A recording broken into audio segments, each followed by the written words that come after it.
Vamos voltar então no Mateus 10. Ele estava falando sobre medo, né?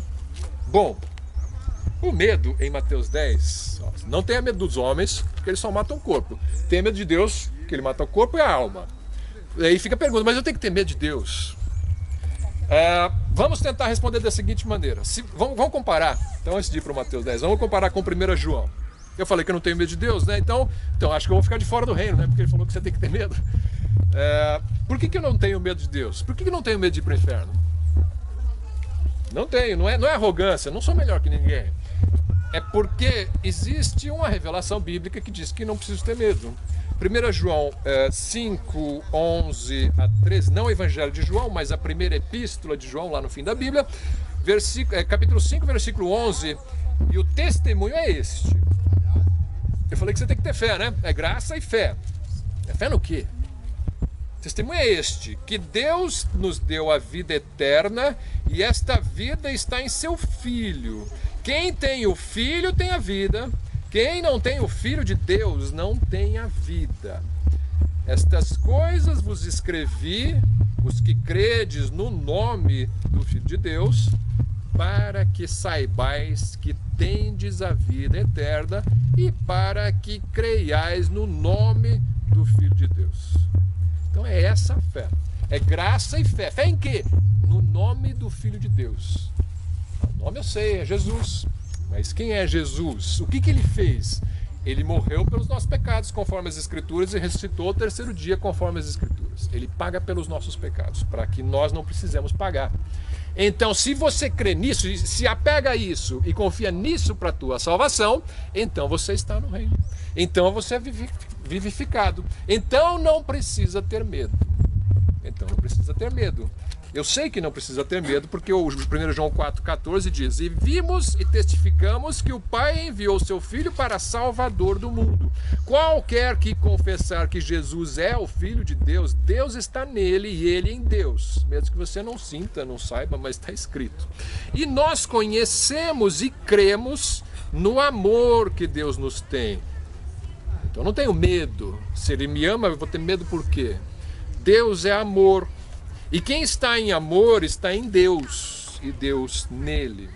Nisto é perfeito amor para conosco, para que no dia do juízo tenhamos confiança, porque qual ele é, somos nós também neste mundo.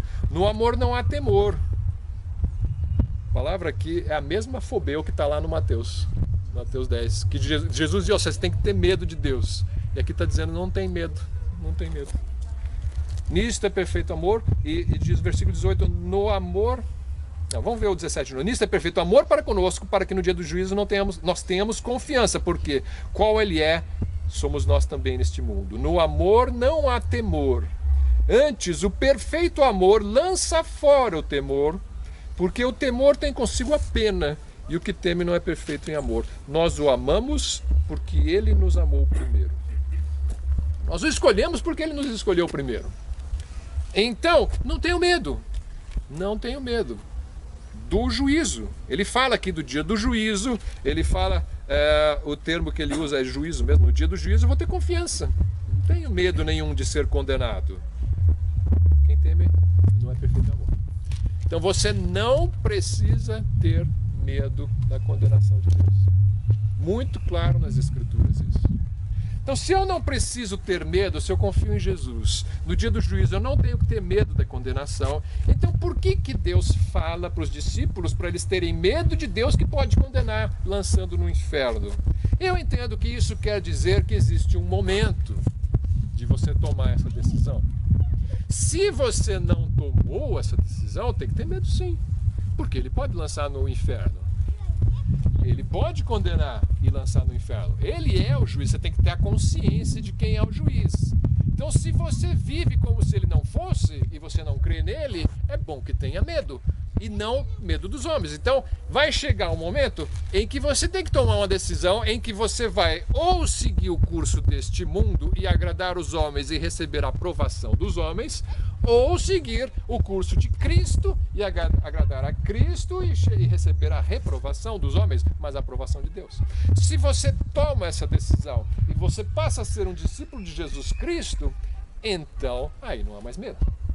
Aí há um temor no sentido do respeito, no sentido de não querer desagradar a Deus, de querer obedecê-lo, de você não querer se afastar dele, mas você não tem medo da condenação. O respeito, o temor a Deus nesse sentido você vai ter. A fobia, o pânico, o terror, isso não. Não existe terror para um discípulo verdadeiro de Jesus Cristo, um filho de Deus, de um pai amoroso. Que filho tem terror por causa de um pai amoroso, né? Então isso não pode acontecer. Então, voltando a Mateus 10, né, para entendermos o restante do capítulo, já dentro desse contexto, a gente vai perceber que ele está falando dessa decisão, sim, de você seguir como um discípulo verdadeiro de Jesus. Então, o Mateus 10, versículo 29, não se vendem 2 passarinhos por um asse? Um asse é a 10ª parte de uma dracma. Não ajudou muito, não, mas a dracma é a moedinha que é paga para diarista na época. Então, um trabalho de diarista, homem ou mulher, né, ganha uma moeda, uma dracma. O dízimo da dracma, vamos dizer assim, o 10% da dracma é o valor de um asse. Esse é o valor de um passarinho ali, né? Eles vendiam 2 passarinhos, né, por um asse. E nenhum deles cairá em terra sem a vontade de vosso Pai. E até mesmo os cabelos da vossa cabeça estão todos contados. Por que está falando isso? Porque não temais, pois mais valeis vós do que muitos passarinhos. Eu sei que hoje em dia é ofensa gravíssima você matar um passarinho, mas o ser humano vale muito mais do que passarinhos. E ele está dizendo, olha, então não tenha medo das pessoas. Ah, eles vão me matar. Só mata se Deus quiser, tá? Pode ficar tranquilo. Só vai para a cadeia se Deus quiser. E aí ele tem um plano com isso. Seus cabelos estão contados. Nem o fio do cabelo cai se Deus não quiser. Então, ele está usando essa comparação para você não ficar com medo dos homens. Porque a missão é difícil.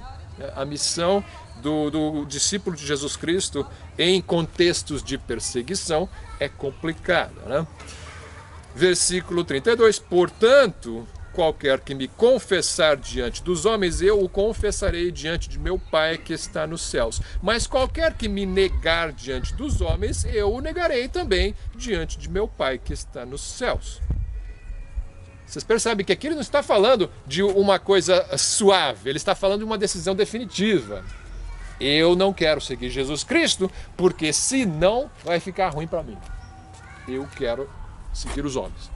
Então, cuidado com isso, porque lá no dia do juízo eu vou falar a mesma coisa. Você me rejeitou lá, então eu te rejeito aqui, né? Então é disso que ele está falando, uma posição. O discípulo de Jesus tem que tomar uma posição em uma situação complicada, né? Eu, por mim mesmo, não teria coragem, talvez, de seguir Jesus. Se não for o poder de Deus, o poder do Espírito Santo, é muito mais fácil você negar para proteger a sua vida. Mas ele está falando que é preciso ter um apego a Jesus Cristo mais do que a nossa própria vida. Deus dá força, né? Deus dá força aos seus. Não cuideis que vim trazer paz à terra, não vim trazer paz, mas espada, porque eu vim pôr em dissensão o homem contra o seu pai, e a filha contra a sua mãe, e a nora contra a sua sogra. E assim os inimigos do homem serão os seus familiares. Quem ama o pai ou a mãe mais do que a mim, não é digno de mim, e quem ama o filho ou a filha mais do que a mim, não é digno de mim. E quem não toma a sua cruz e não segue após mim, não é digno de mim. Quem achar a sua vida, perdê-la-á. E quem perder a sua vida por amor de mim, achá-la-á. Então, é daí que ele fala essa ênfase tão grande, tão forte no temor. Vocês estão tendo mais medo dos homens do que de Deus, se vocês rejeitam Cristo para guardar a sua própria vida. Então você precisa assumir a sua confissão de filho de Deus, de discípulo de Jesus Cristo, até as últimas consequências, né? Agora, uma vez que eles tomaram essa posição, eles seguiram até o fim.